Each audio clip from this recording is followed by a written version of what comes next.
Hey, welcome to Viking Preparedness. I'm Pastor Joe Fox. Welcome to my office. Here, let's change this a little bit. Get the camera angle right. All these things. I need a crew. I sat out here this morning and I saw 6 deer walk through right over there. I heard a turkey, I think. I think that's what woke me up. We sleep next to 2 sliding glass doors, and last night we had one open, just the screen door shut. And I think a turkey woke me up. Could have been wishful dreaming also, right? But yeah. So the weather's getting nicer, and this is where I drink coffee when the weather's nice out here. I like it here. I like it a lot. I like this a lot more than the cubicle I once occupied, right?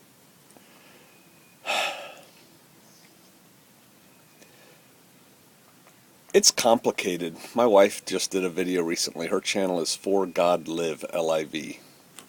For G-O-D-L-I-V. And she was talking about why we live here and how we live here and choices and things like that. And how we think about things. Because this is not normal by American standards. This is certainly not normal by someone of my station, if you will, right? My peers, my former peers, don't live like this. Retired Army officers who then go to work for the federal government or contractors and things like that. And so, yeah, we made choices to be here like we are. And I don't get it as much anymore, but I do hear it, and I hear it from you because you hear it. Does that make sense? I get reports from y'all that you hear this, and I used to hear this, and it's basically this question: what are you so afraid of? And you get this question whenever you start talking about preparedness or how everyone, you think everyone should have a bug out bag or food supply, like, I just talked about last 2 videos, things like that, or a related comment as, well, I wouldn't want to live in fear like that. I just don't want to live my life in fear. Did I show you my office? I'm not afraid, right? I'm enjoying life a lot. And there are preppers who are fearful. I see it in their comments. I see it on some of the forums that I visit, that I partake in. How they ask questions, how they use all caps and, 5 bangs, exclamation points, And they just live in this state of hyped up fear, anxiety. I think it's the dopamine release that comes from that fight or flight response, and people just crave it. They're always wondering what's going to happen.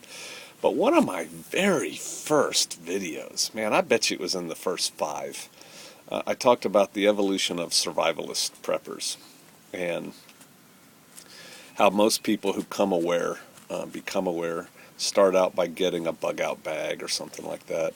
And you can go back and watch it. But then they progress all the way up to figuring out that it's a lifestyle, right? And my lifestyle, which I'm working on, brings me joy, right? I don't do it out of fear. We grow our own vegetables. I like eating vegetables that I grew with my own hands in the dirt, or that my wife grew. I like drinking goat milk. Last night I had ice cold goat milk in bed with my wife watching a movie. How decadent is that? But there's nothing bad in that milk. I know that. You're afraid of bad milk? I'm not. I'm just really thankful that I'm blessed with being able to drink fresh goat milk. It's quiet here.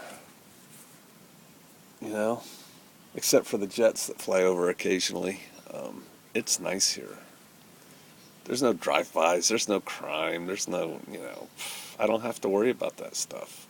And life is harder physically because we choose to live this way. But it's simpler.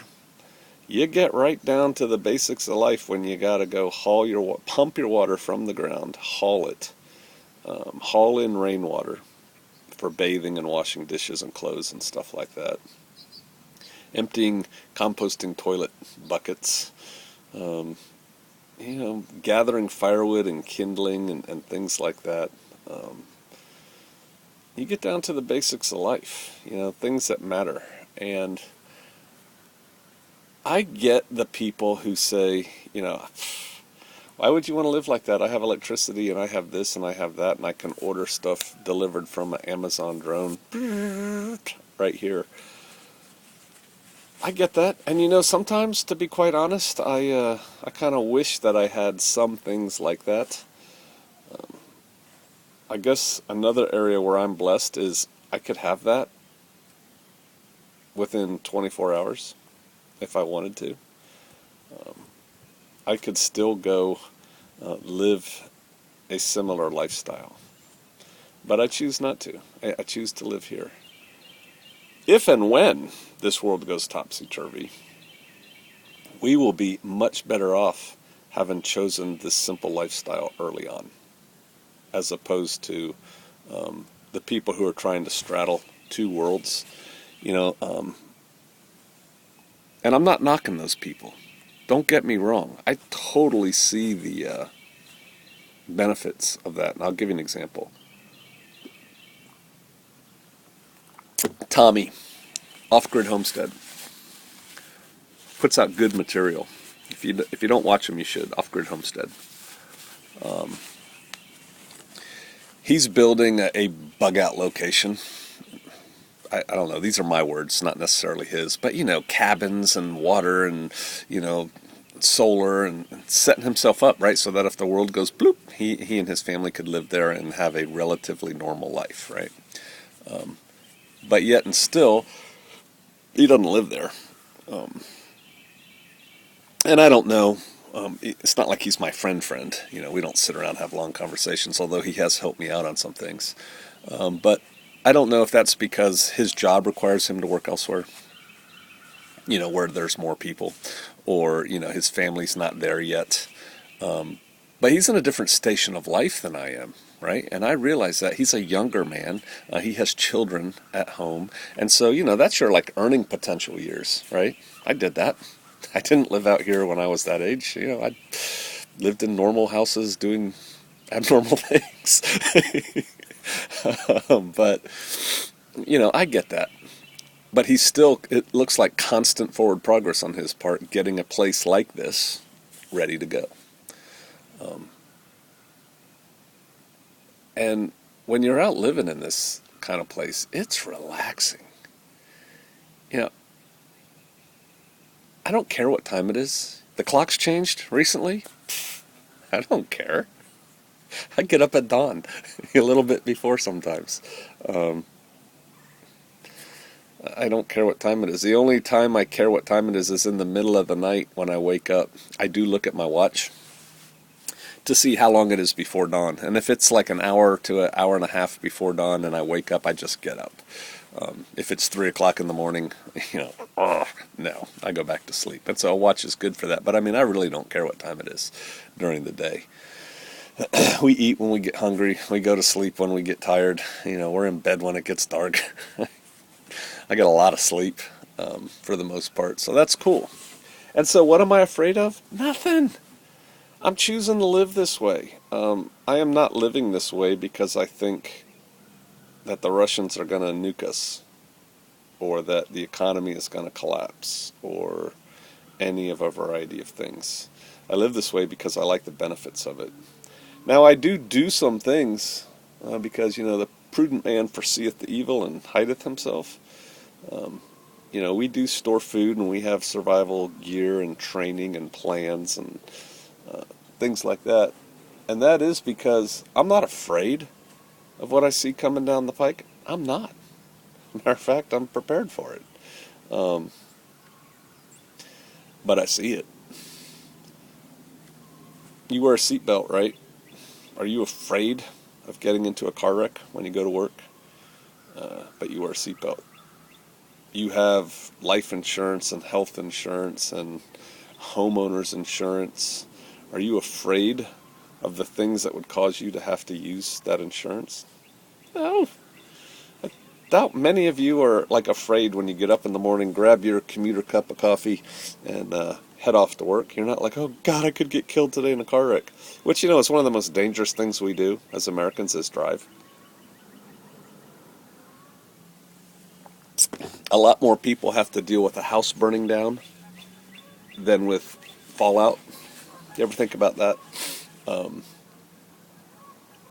you're going to have to deal, many more people are going to have to deal with old age and sickness and things like that, rather than repelling mutant bikers, zombies, things like that. And so it kind of helps you to prioritize. Those are geese flying. It kind of helps you to prioritize what you're doing, right? If all you're doing is buying guns and ammo and high-speed gear, and you don't have fire extinguishers in your home, there's a problem, right? If you're not taking a longer-term view. But I'm getting away from fear. Don't live your life in fear. The way I kind of look at fear, if I was afraid of something, I would either take steps to deal with that thing so that I'm not afraid of it anymore, befriend it or kill it, right?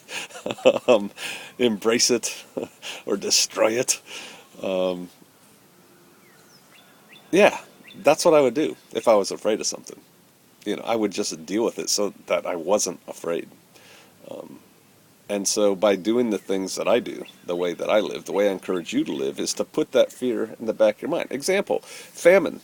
Brought on by economic collapse, solar, whatever, famine, disease, pandemic, famine. I'm not afraid of famine. I've dealt with that. Done with that. Um, and so, don't live your life in fear. Live your life. But try to find out, and then I'll close on this because I'm starting to ramble a little bit. What's important in life? Is it important that your kids get a new pair of Vans? Those are shoes, for those of you who don't have kids. Or whatever the current style is. Vans were really cool when my kids were in high school. Is it important that they get those? Or is it more important that they get to run around in the woods and, in a safe... safe. What are you afraid of? It's funny, we get some people out here and they kind of freak out at all the woods. Whoa! And then their kids go wandering. Wait, are there snakes here? Yes. Oh, come here, come here! It's not like there's 1,000 snakes out there looking to bite their kid, but, to talk about fear. But, what do you want for life? What do you want out of life? And then what are you willing to give up to get it? Because I could not live this way if I was pursuing dollars the way I once was. I could maybe do what other people do and come and go on weekends and things like that, but then I wouldn't have anything done and, whatever. And I guess I could be super rich and pay somebody else to do it. And that's probably not that super rich. That's probably like, upper middle class, right? And pay somebody to do it. And if, that brings you joy, awesome. I really like learning how to work with my own hands. I built this deck that I'm sitting on. I built this house with the help of my wife and some friends. I get a lot of satisfaction out of that, as opposed to, well, I filed another report that got through, yay. Offloaded another 30 tons of merchandise, yay. I don't know. What are you afraid of? Me? Absolutely nothing, and I hope you're not either. Consider the bigger things in life, and life is short. I encourage you to go for it. All right, do the best you can with what you got where you're at. I'll see you out there.